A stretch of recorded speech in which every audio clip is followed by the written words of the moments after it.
All right. Hello, everyone, and welcome to our webinar, Becoming a Journalist Whisperer, the Art of PR Pitching.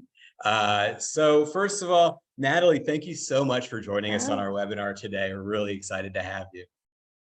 thanks for having me. I'm jazzed to do this. It's going to be a great webinar talking about our new Propel Barometer, which just got released today, looking at pitching in Q3 or going into Q3 of 2023. While we're giving everyone a few minutes to sign on, we'd love to know where everyone is coming in from. I'm personally sitting in Tel Aviv, Israel. Natalie, where are you? I am in sunny San Diego, California.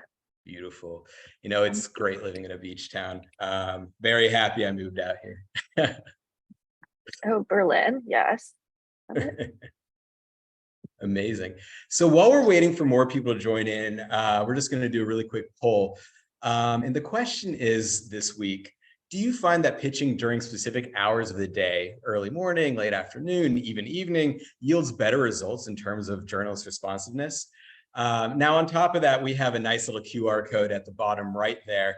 And you're welcome to scan it, download our barometer, and see some of the interesting numbers that we found, and some of the things that we're going to go and explore. So Natalie, do you have anything to add to that? Is there any time that you specifically like to pitch, or how does that work for you being all the way on the West Coast? Yeah, I would say the general rule of thumb is in the morning for most folks. I actually really like when they tell you kind of like a time frame that they prefer. But yeah, being on the West Coast, you kind of have to get up a little bit earlier and get your pitches in. And then sometimes at the end of the day, if it's somebody that I still need to reach out to in their West Coast, then I feel good sending something at like 3. Otherwise, just scheduling it to go out in the morning is best. Kind of thinking of like when you're the most creative and maybe equating that to when the journalist is most creative, or typically the deadlines are end of day, so that's not when you want to be bugging them. So typically in the morning is when I would do it. But I would never let that hold you back from, if you've got a good story, a good pitch that needs to go out, let's hit it and maybe follow up in the morning if that's more conducive to them. 100%. I think that's really interesting to hear because for me, pitching from Israel, I really start my day pitching, depending if it's Europe or the East Coast of the United States, because of the time zone. I have my entire morning to really prepare, and Yeah. then starting around noon, I'll start hitting Europe. Around 4 or 5, I'll start hitting the East Coast, and around 9 o'clock p.m. my time, I'll start hitting the West Coast. And so, it's nice having that full morning to prepare, but it does lengthen the day a little bit. But I do get to sleep in because of it, which is always a plus. Yeah, So, that's okay. the my one Sorry. qualm with being West Coast is the East Coast has such ideal pitching hours. For sure. So I'm going to end the poll right now. Let's see. So the vast majority of people, 61%, were saying sometimes, 12% and another 12%. So a quarter of people basically said no. And then there's another 12% that are consistently pitching, at a specific time of day. So amazing. Well, everyone, let's start getting into things. Jumping back right in. For just again, for those who are just now joining us, welcome to our webinar, Becoming a Journalist Whisperer, the Art of Pitching in Q3 of 2023. So once again, we are very, very happy to have Natalie Bartels here with us today. Just a little bit of background on Natalie. She was a born media strategist and top media relations specialist at VSC. She's an award-winning agency, which is an award-winning agency that specializes in storytelling for startups, helping accelerate brands into vertical market leaders. She previously worked at BAM Communications as a senior media strategist and has a passion for telling brands' unique stories in the best way possible. And just a little bit about me, I'm Eitan, the communications manager for Propel, and I use the platform every day to garner earned media coverage for the company. I previously worked at GKPR, which is a premier PR tech firm in Israel, and I represented companies from seed stage to Fortune 100. And before this, I was the senior editor at Ynet News, which is the English language edition of Israel's largest newspaper. So just a quick recap on what we're going to be talking about today. We're going to be first talking about the latest on journalist engagement with PR pitches. After that, we're going to be talking about how to make the most of the media's resources, or their dwindling resources, as the case may be. Next, we're going to talk about optimal email pitch structure tips, how to make that pitch email really pop and get you the results that you want. And then finally, we're going to wrap it up with trending news topics at the pitching level, something that I personally really like to see. And then, of course, we're going to open up the floor to questions and answers. So right before we start, just a little bit about Propel. We're the first PR tool built by PR people for PR people.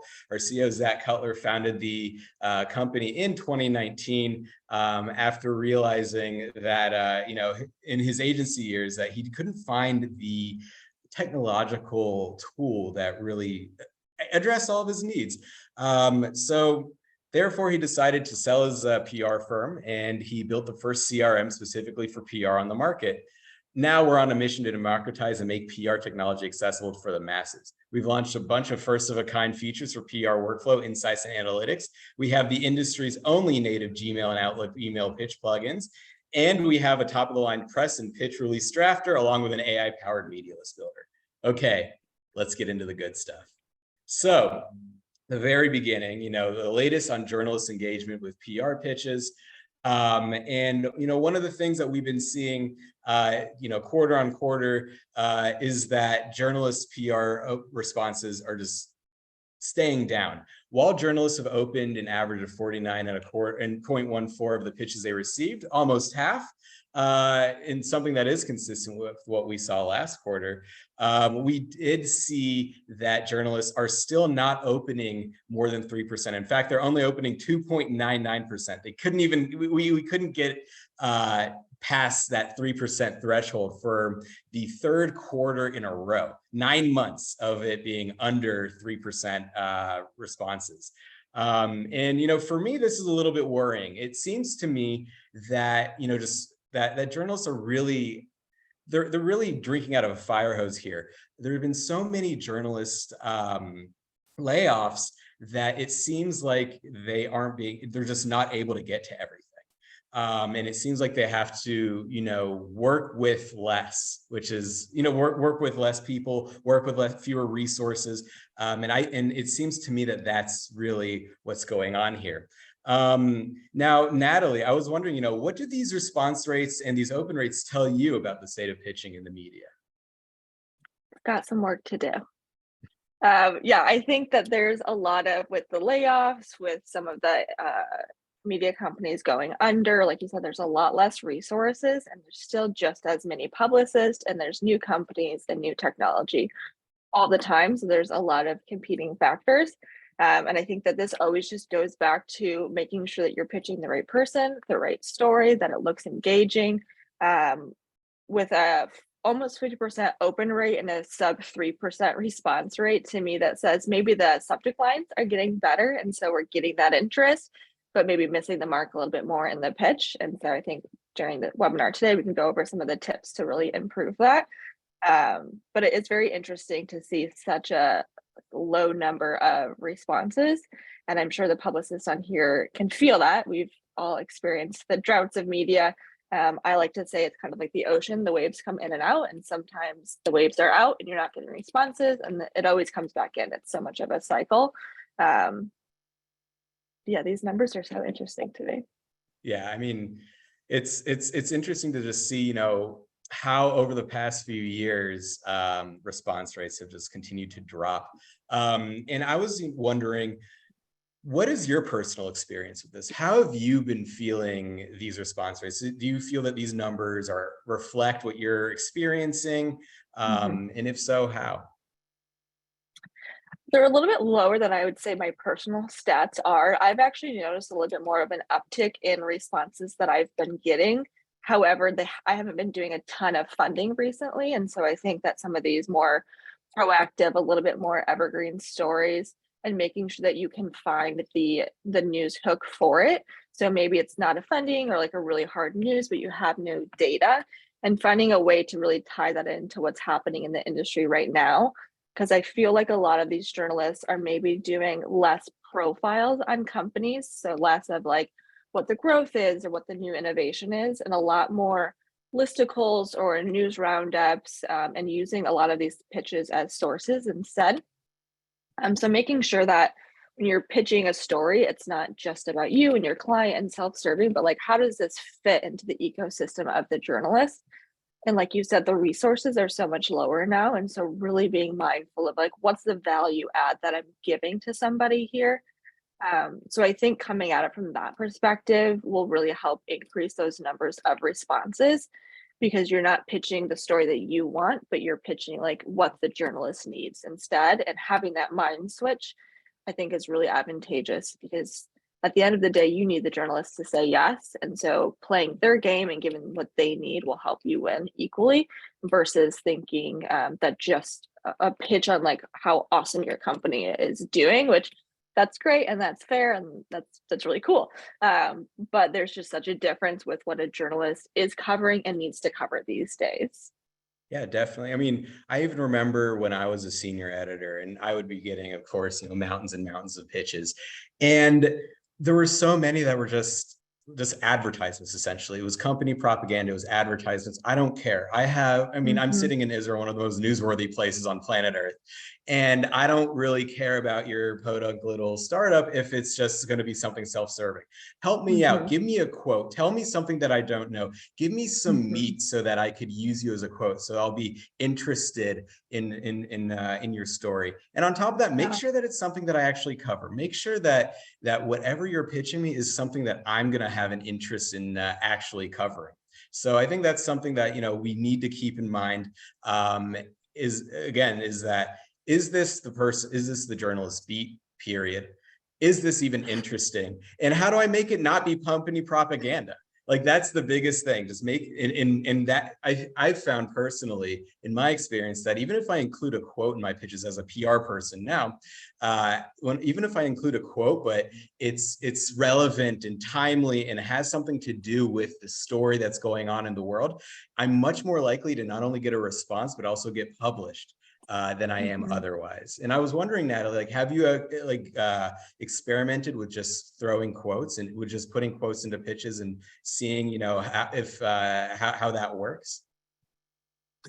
Yeah, I think I used to do it a lot more. I haven't done it in a while. It's an interesting reminder to bring back up. Um, I feel like if you're giving them a quote, I would prefer to give it to them very specific to the reporter versus like asking your CEO for a quote and then send that out to a lot of people.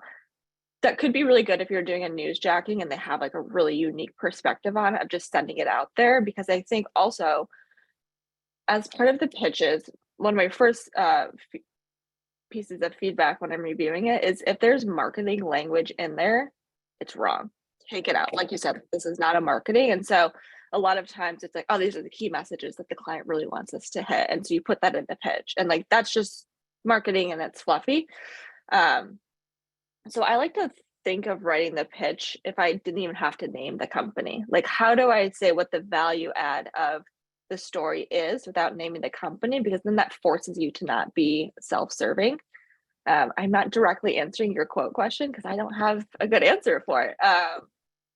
I think just making sure that you're providing something really tangible and a key takeaway that's not being said by somebody else versus like a generic quote just isn't really going to be as useful as an interview or giving them like, hey, everybody's saying this. My CEO thinks totally this way, the opposite. Or this is a part of the story that I'm not seeing reported on a lot. And I think that it's a really important part in calling out like what it is that the value add that you're giving back to them. Definitely. And I think, that goes into what journalists are going through now, which is again, drinking out of that fire hose and essentially helping them with the research, helping them see the full picture. Maybe they Mhm. might have missed something. And I know personally, when I'm pitching Propel, there have been times where I'll say something to a journalist and they go, "Oh, wow, like that's a great point," and then they'll put it into their next piece about the same topic. And so, these are just little things that we can do as publicists and PR pros to really help the journalists do their job a little bit better and make their lives easier. Again, there's just fewer mainstream ones. We're going to talk a little bit more about new media, but in terms of the mainstream, there are fewer, and we do need to take that into consideration and understand their workloads and the high likelihood that they're going through burnout or at the very cusp of burnout when pitching and trying to get our story across. So I wanted to talk a little bit now about just tracking engagement. Now we can see that in 2020, engagement was 3.4-ish. And again, we're talking pips here, if it just as, bring something into from the stock world, we're talking about pips, these tiny little numbers. And it's going from 3.4, we're going down to 2.6. That was in Q4 of 2022 when we saw the effects of these mass journalist layoffs begin, and then going back up a tiny little bit today. Where do you think, how much left is there to go? How much farther can we go down, do you think, Natalie? I hope we've hit the bottom. I feel like during COVID, everything was COVID focused. And so there wasn't really an opportunity to pitch a story outside of that. Everybody was just so focused on that.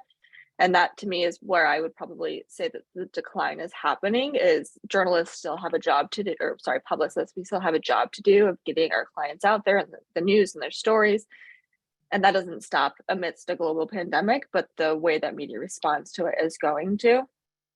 Not to even mention all of the other world events that were happening with social injustice and legislation being turned over. Like there was just so many of these really big events happening in the world that was taking so much of their time through 21, 22, 23. I think now we're just starting to see that uptick, and I'm really curious to see where it's going to go as we head more into a potential election year. Always makes things a little bit more challenging as well. But I would like to think that we've hit close to the bottom and that we're going to keep going up from here. Yeah, I actually do have a lot of hope, and I'll tell you why. And then it keeps going back to the new media. There's just so many more places to pitch. We don't need to focus on necessarily this mainstream media. And while that's always going to be important, we do have the ability to pitch a little bit more niche, new media. And I think that actually might even get our messages across a little bit better.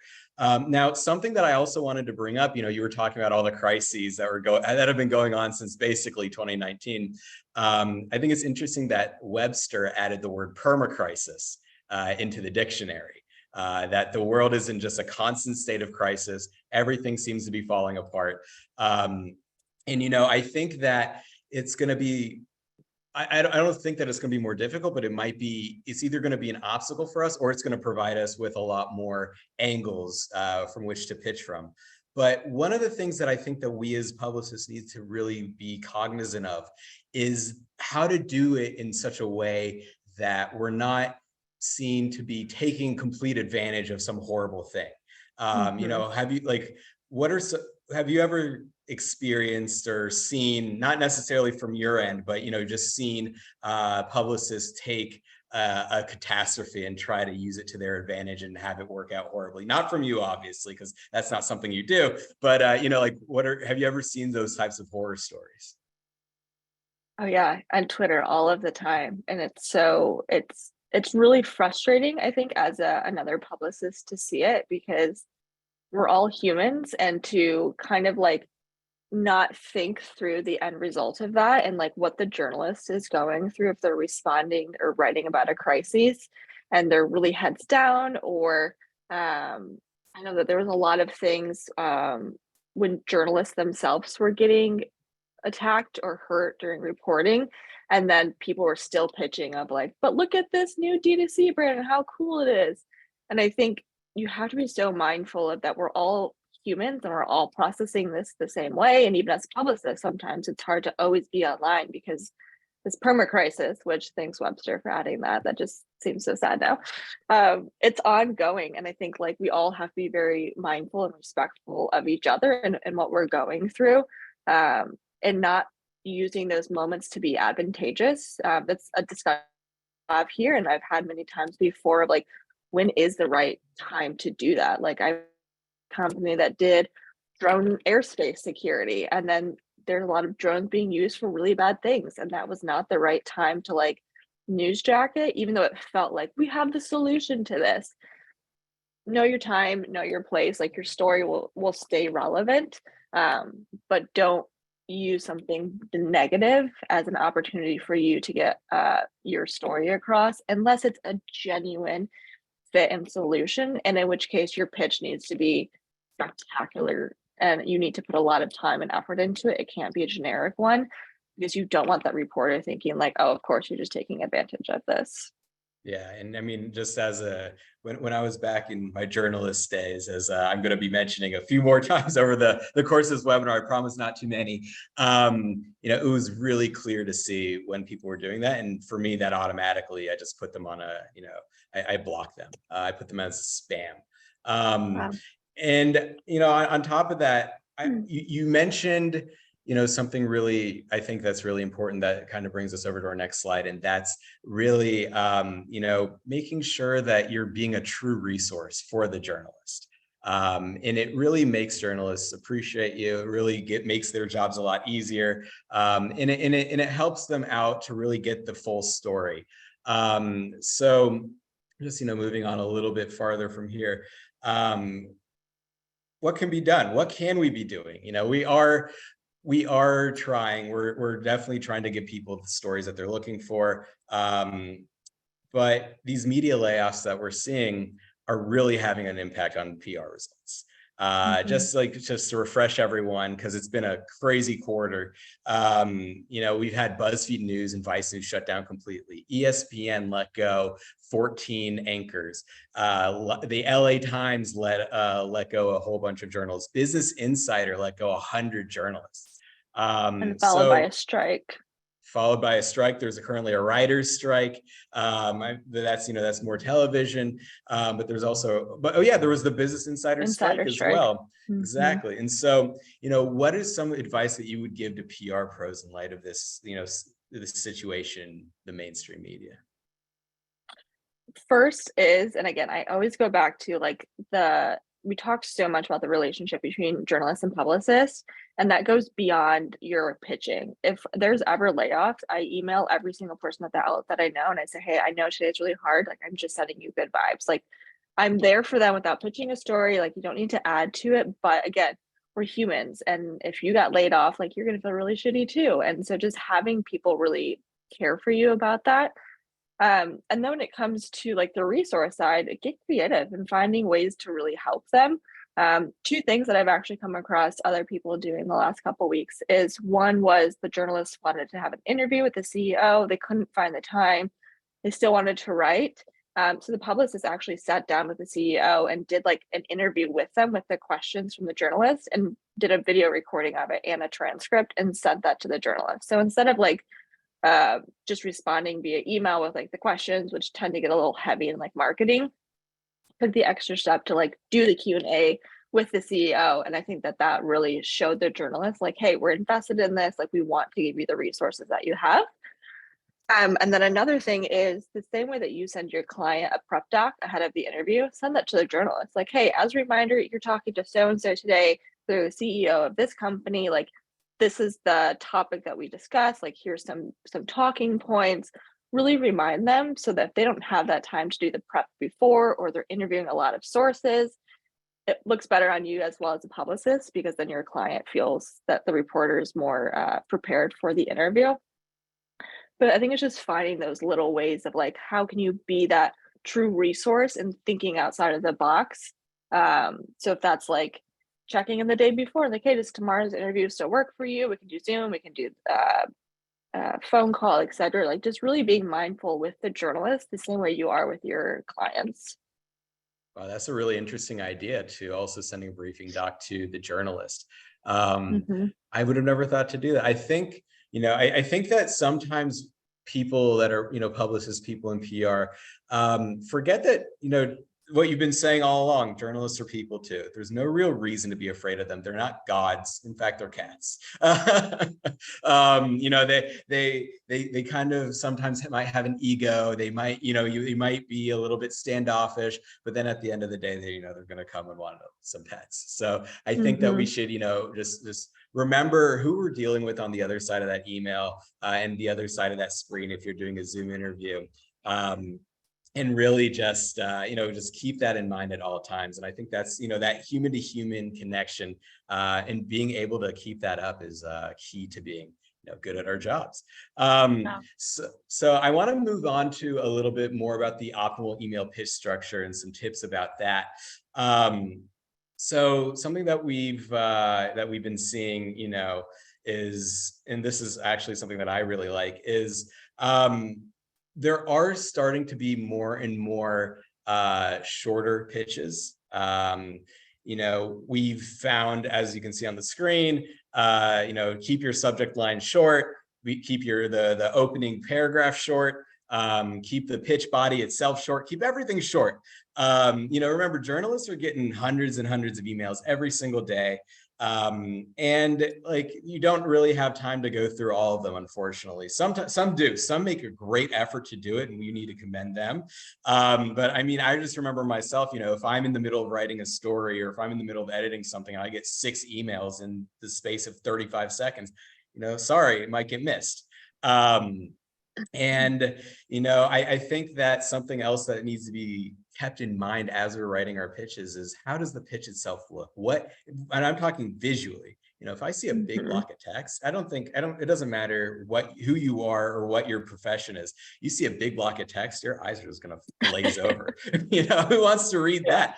You know, break it up, you know, make it easy physically to read, not only mentally to read, but also physically. And then it goes back to what you're saying, Natalie, about the marketing language. Make the language normal English, or whatever language you're pitching in. Nobody wants to read a whole bunch of buzzwords. And to be honest, you know, coming from Israel, my English is still from 2014 when I moved over here. So all these new corporate buzzwords might as well be Chinese to me. So, you know, that's something that I think is, you know, we should all be keeping in mind. And so, Natalie, you know, what do you do when, like, how do you keep all your pitches short and sweet and to the point? What are some of the styles that you use? Yeah, I couldn't agree more. The long text, the bolded, the highlighted, as soon as you see that, to me, it feels very salesy. And that's something that, like, if I get spam in my inbox and you just know when you see something like, this was not meant for me, like the intention was more of a mass email, take that consideration into how your email is going to look into somebody else's inbox. So write your pitch, trim it down, read it, trim it down, read it, trim it down. Like, what do I not need in here? What is serving me and not like the journalist to this? And with GPT, it's such a good tool to say, hey, how do you explain this to a high schooler? And that way it takes out all of the marketing language and it just says, like, this is what it is. And then I find that really useful for building my pitch so that it's not pitch looking. A lot of mine are like 5 sentences, and it's just like, here's what you need to know. And then it's, are you interested in learning more, instead of like just giving them everything up front, because that's when it starts to feel really text heavy. So like kind of outlining the idea and then asking what they think, giving more information. What are your resources? And then opening up with like, what's the story that you're pitching, instead of like, here's my client, here's all this information, and at the very last line is like, here's my story idea. Like, open up with that, let them get excited about, like, hey, you've been covering this sustainability thing a lot. There's this new company that's doing ESG transformation. I think that you'd be interested in looking at it from a different perspective, and then go into your pitch, but really starting off with like what the value add of it is. And being okay just asking them for like a gut check. I do that quite often. My subject line is QQ for a quick question. And I'll be like, hey, is the editorial calendar for September still in queue? Like, I have this idea. Or are there any new award submissions being open this year? Or I have a question about one happening. Like, just having that context instead of like sending them the whole pitch and then asking your question. So Yeah, just keep it short. Have it an inbox that you would want, or an email that you'd want in your inbox, and something that you don't open. And you're like, oh, like I need to take a breath before I read this. Yeah, definitely. And it's interesting what you said about, just putting all the most important things at the top. We should all know that already, but some people don't. I know that, again, beating a dead horse here, back in the day when I was, the senior editor. But seriously, the pitches that I gave the most attention to were the ones that in the first two sentences, I actually was having a good time reading. If I actually enjoyed what I was reading, I was much more likely to give the interview or send the story down to one of the other journalists, as opposed to just receiving just a whole bunch of marketing material or a block of text. Make it interesting, make it fun, and I think that's really important. And just also going back to making the cutting down and then cutting down again. This might be getting a little bit into the weeds, but I was listening to an economist podcast, and they were talking about their editorial guidelines and how they write, which I think anybody except a writer, this is going to be the dullest subject on the face of the earth, but I found it to be quite interesting. And one of the things that the person who wrote the Economist style guide says is, anytime you could put a period, try to do it. Because the more that you could the more you could shorten your sentences, the more you'll be able to shorten your thoughts, and then the less fluff you'll have, and you'll be able to get to the point quicker, and you'll be able to explain in fewer words what it is you're actually trying to say. Now, this might not work for everyone. Sometimes, hopefully it could, but, sometimes depending on what you're pitching, this strategy might not work. So I was wondering, Natalie, how does your pitching strategy vary and writing style vary for different types of announcements? Yeah, I think funding, I typically like to do like a little bit more of a bulleted format of like, here's the investment, here's the pedigree of who's behind the funding, and giving them like kind of just the meat of the information up front, versus like an evergreen pitch that is opening different. But there were actually two more things I wanted to say was about like the opening of the pitch. And I'm actually really curious about your opinion on this, because I might be different, but I see so many of them opening with, hey, reaching out with a story idea about this, or hey, I saw you wrote about this, and then you hyperlink their story. I think you'd be interested in this.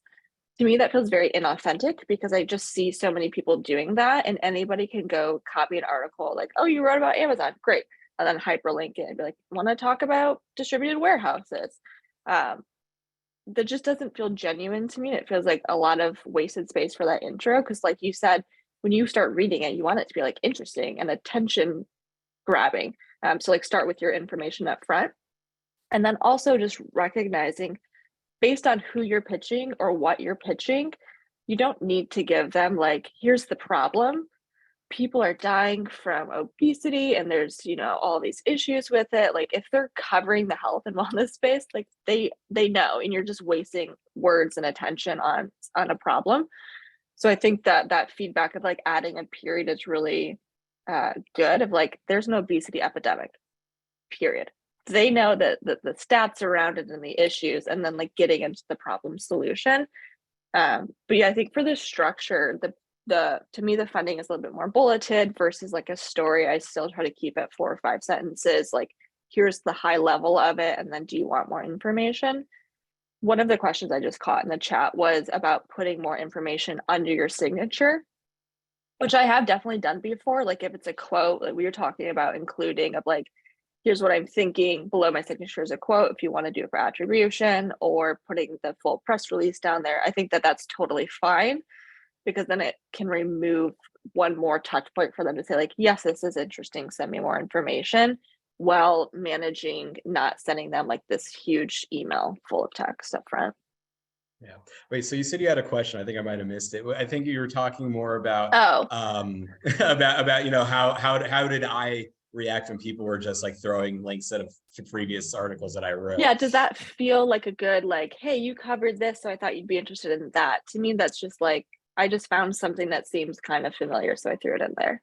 So there's two ways that I found. One is exactly what you just said. I'm like, okay, like first of all, there's that like ego boost. It's like, oh, so you are reading what I'm writing. Amazing. Like I do have impact. And that's like something that all journalists wants to hear. Is like, oh, I'm changing the world.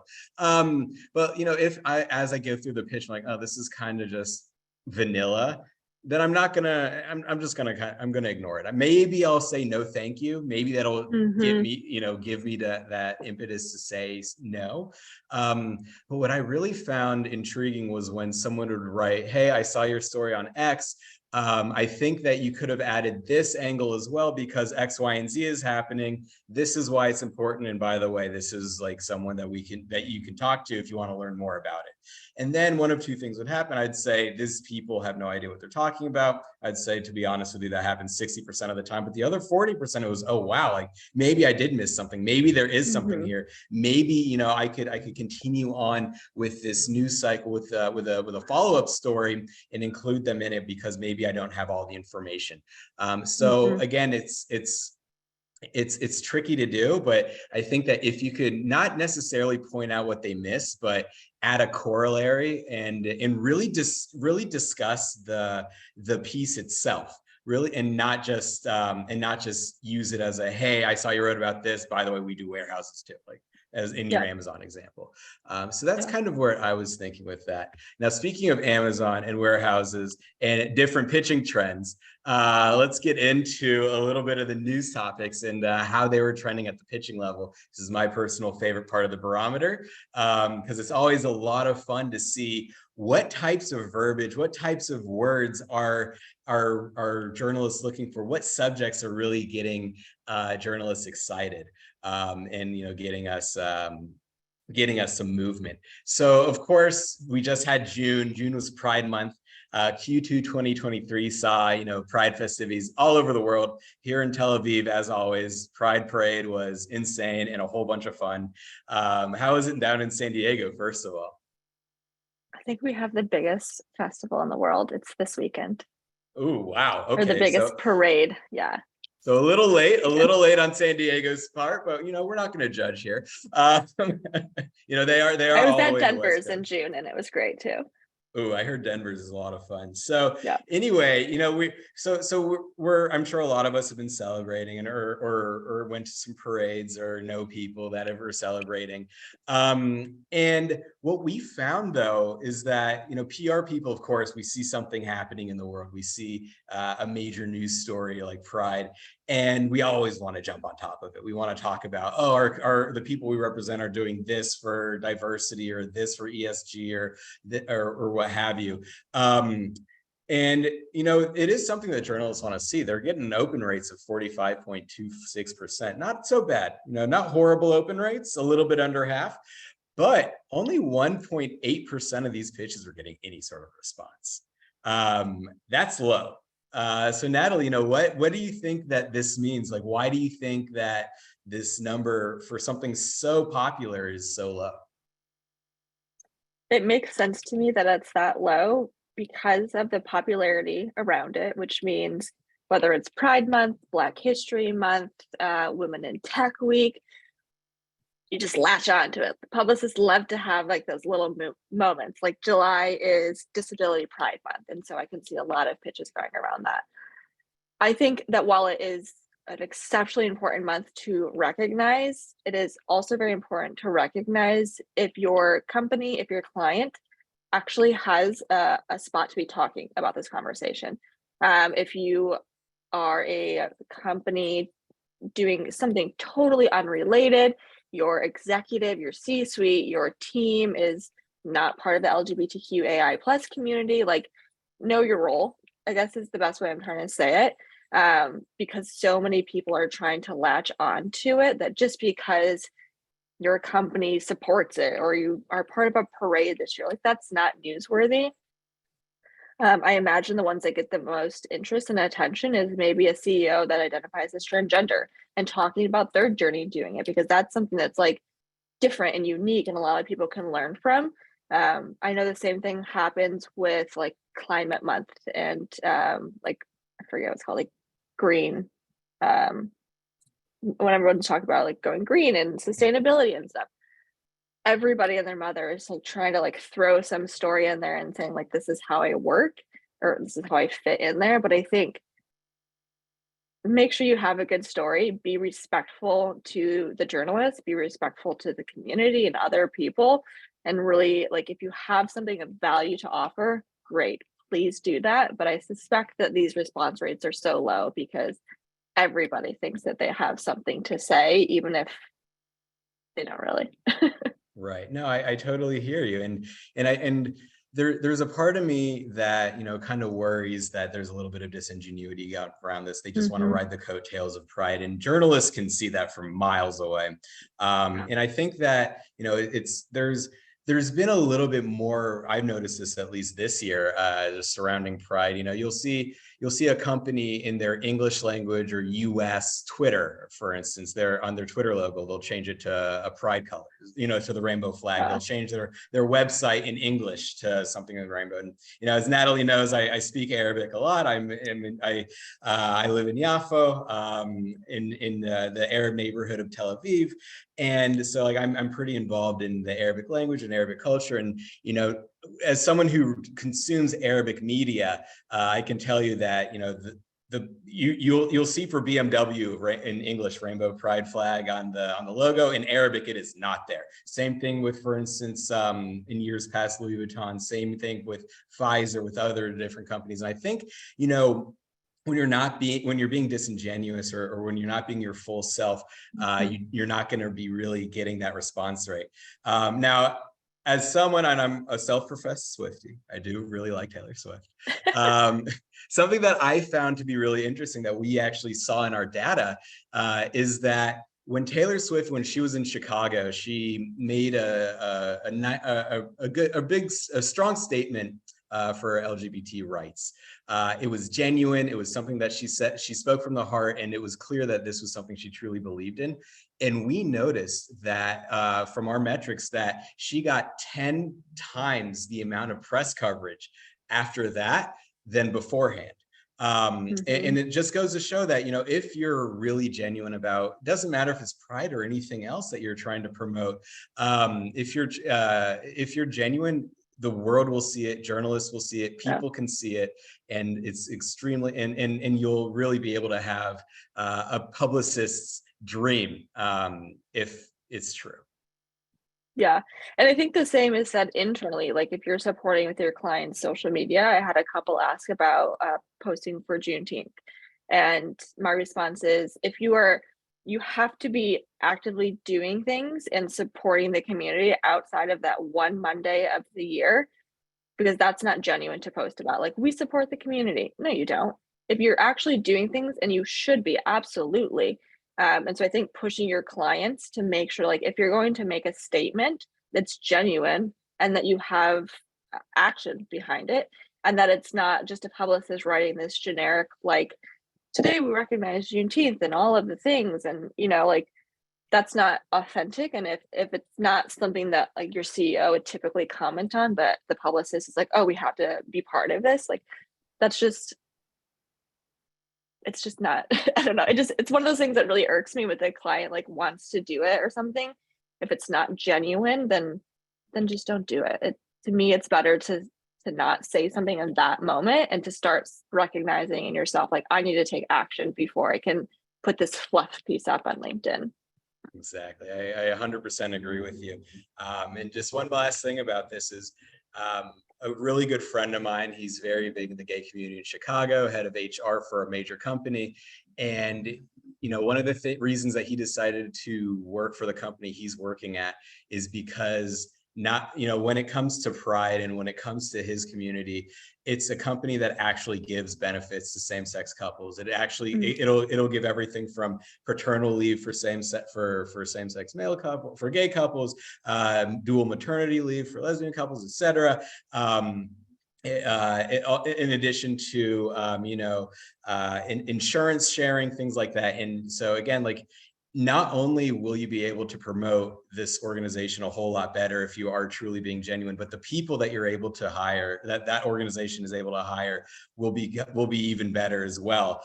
And I think it's just going to be great for the entire organization. And so we have to think about that as publicists. How do we not only represent the organization outside, but how do we also, make sure that what's going on inside that company is what the board of directors or what the CEO actually wants. And of course, every CEO and board of directors wants a thriving company. Speaking of thriving companies, let's move on to funding. A little bit less emotional here. It's all about money. But I'm really excited to talk to you about this.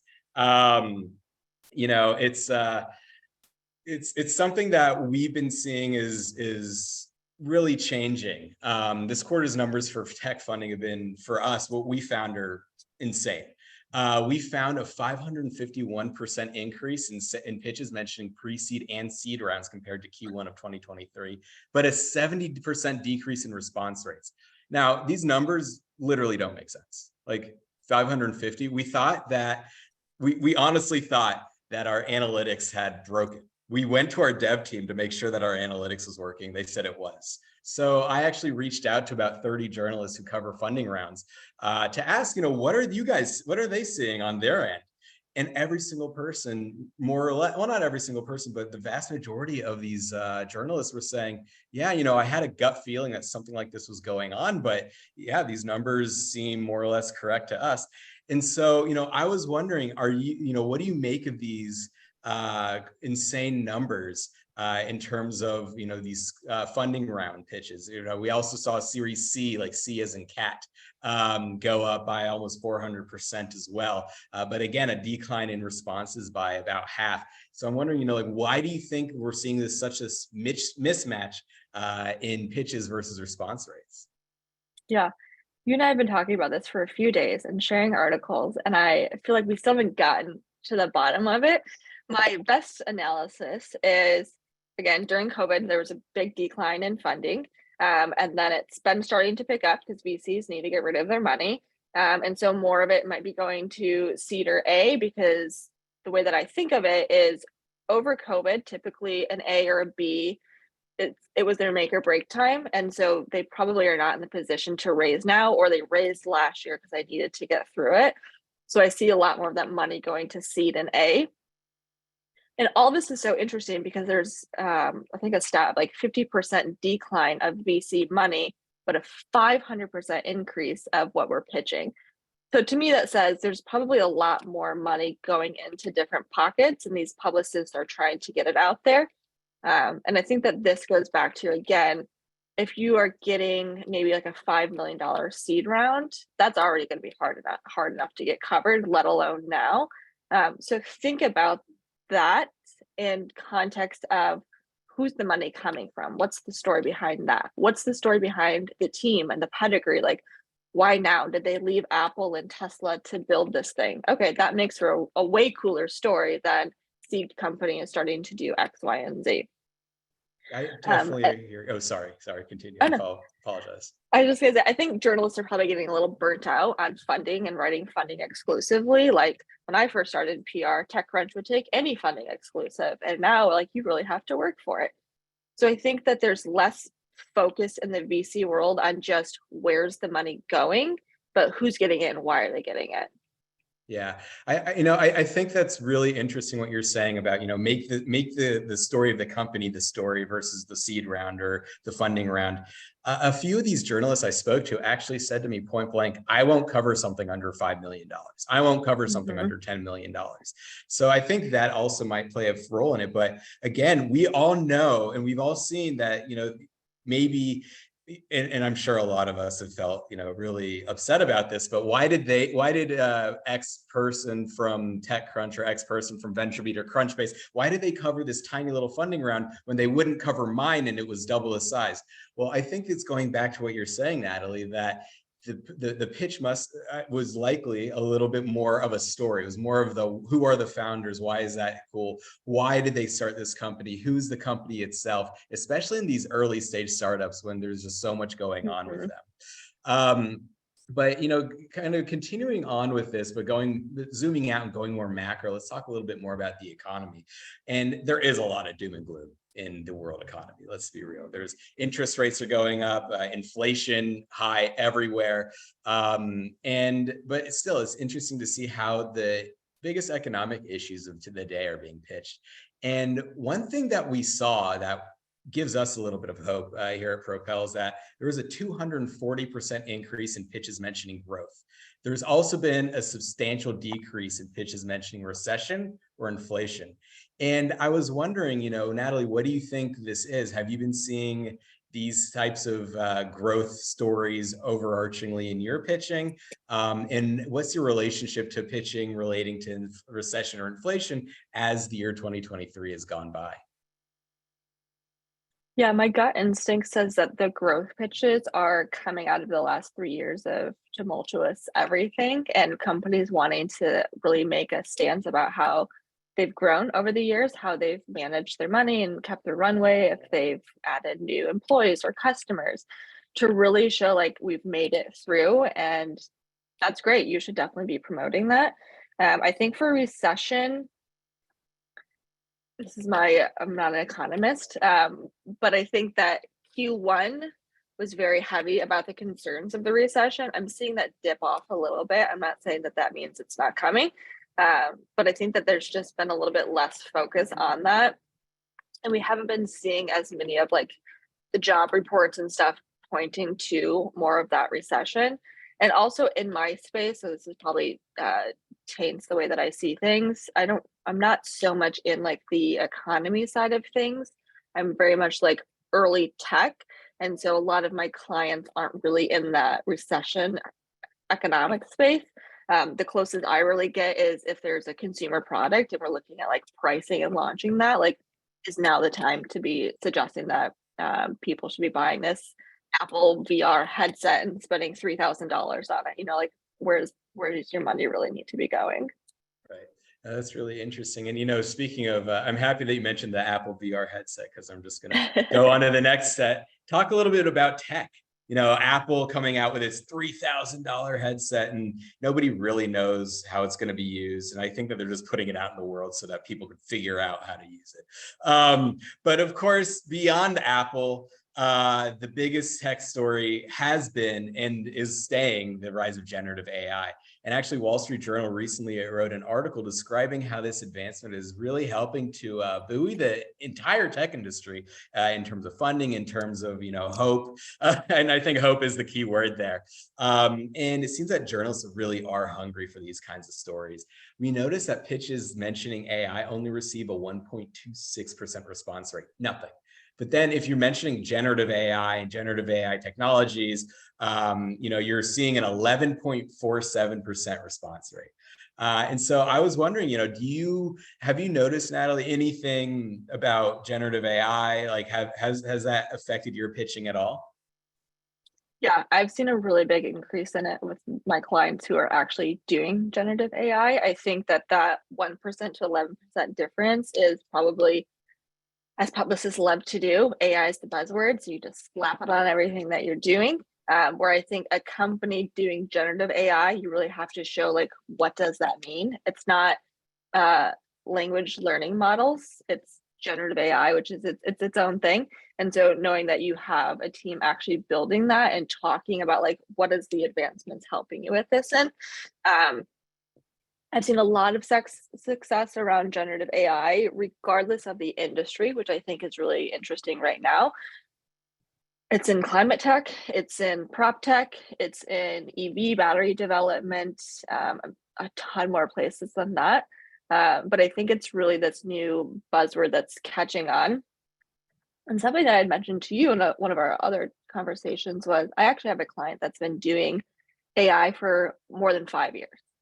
However, we never talked about the AI behind it because it was in the real estate space. And typically it's more of like a boys club, if you will, kind of like this is the way we've always done it. And we don't need data and AI and we don't understand what AI is anyway. So we just didn't really lean on that messaging. We just told them like, here's the outcome of what the product can give you. And then as soon as people started like understanding and acknowledging that generative AI was here and like wanting to know more about it, that became such a bigger point of the pitching and the conversations. to really say like, hey, we have 5 years of this data that we've built up and we like really know what we're doing. So I've seen so much generative AI. And Wall Street Journal has a cool special edition coming out next week on all the different use cases for it. Ooh, that is going to be exciting. So get that. Well, so now we're promoting Wall Street Journal. So get that. July 21st. Yeah, get it. Yeah. So anyway, in the interest of time, because we want to also have time for questions, I just wanted to briefly mention podcasts. And some of the things that we were seeing with podcasts, new media. Podcasting really is starting to mature as a viable media option. And I personally believe that we're going to be talking about podcasts in the same breath as television, radio, and internet, which I think is really, really interesting and really exciting. People are kind of a little shaky on podcasting right now, and I think that's just because they don't have the facts. Spotify, they've announced they're cutting 200 people from their podcast division, and they're cutting all these podcasts. But I think that we need to really look at what's going on behind the scenes of Spotify. Spotify, if we might recall, they purchased Gimlet and Anchor, and they merged those two together. There's going to be some overlap between the positions that are there. Of course, there's going to be layoffs. And then again, we can look at the different podcasts that Spotify is getting rid of. You have the Harry and Meghan Markle podcast that they got rid of. Well, they paid millions of dollars for it. There have been 12 episodes in a year. Nothing. You have the Obama's podcast that I believe was also cut. And again, they also had a very small number of podcasts, and they were paid millions of dollars by Spotify. So these are just kind of some cost-cutting measures. And I personally believe that the industry, that this is just signs of maturity in the industry. That, there's this, I'm sure you saw this reel, another white boy with a podcast. And so, everyone seems to have one. And I think that we're starting really to get into an ecosystem where not everyone is going to be able to successfully podcast. And I was wondering, what you think about this, Natalie, and then I'm going to share some stats, and then we'll get into some questions. Yeah, I love podcasts. I love where they're going. I think that there were way too many at the beginning and we just didn't know what to do with them. And now that they're trimming down, you will never find a more niche audience than someone that's doing a podcast on something unique. And I suggest to my clients so regularly, we get this idea of like, we need tier one, we need like higher readership, etc. And then the reality is a small fraction of like mainstream is going to find your article and read it and like really think about it versus a podcast. Maybe there's only 5,000 listeners, but those are probably 5,000 really targeted people that are really invested. And those are your end consumers or end users that you're trying to target. And you can get so specific on these podcasts. And instead of an article where maybe you get like a quote or two, you can really have a conversation. So I'm looking forward to podcasts really booming, accelerating, while also finding its niche and weeding out some of the ones that died too quickly. Exactly. I totally hear you. Just for reference, and I think that this is also interesting for us as publicists, 16.59% of all pitches to podcasts were responded to. That's 5 times the average rate or the response rate for the average pitch. It shows that podcasters are looking for people, and they're going to be open to having, they're going to be more open to having your clients on or your organizations on. Now, I just wanted to run into a quick Q&A. We have a bunch of questions, which is really exciting. And the first question I see is, is by Emily. So Emily asks, what are your thoughts about pitching to more industry-related newsletters? I think it's great. I think it's very equal to podcasts where you can find that niche. And that's something that probably over the last year I really focused on. I have like even Substacks, because a lot of journalists, if they were laid off, they might have started their own newsletter and they still have the same audience that's interested in following them. So I'm a big fan of newsletters. Yeah, definitely. I mean, you're getting that, you're not signing up for a newsletter unless you're interested. Yeah. So, I mean, just as a follow-up, what do you think about the oversaturation of newsletters? Is that an issue that you're seeing? I think it's an issue, and it's just the responsibility of us to know which ones are going to move the needle for you and which ones your client really needs and wants. So one that maybe started a week ago by someone that's not really well known, is an amateur in this space, probably not worth your time. If it's one that you get consistently and you can tell that it's very thoughtful and good content, then definitely go for it. But yeah, there's tons of them, and it's just you knowing and putting some thought into like what's the value going to be of this one. Definitely. So our next question that we have is, how does do you think pitch styles or lengths need to differ based on the industry? And if so, how? I would say generally no. The time that I see that maybe being different is when I was saying like if you're pitching a journalist that covers logistics.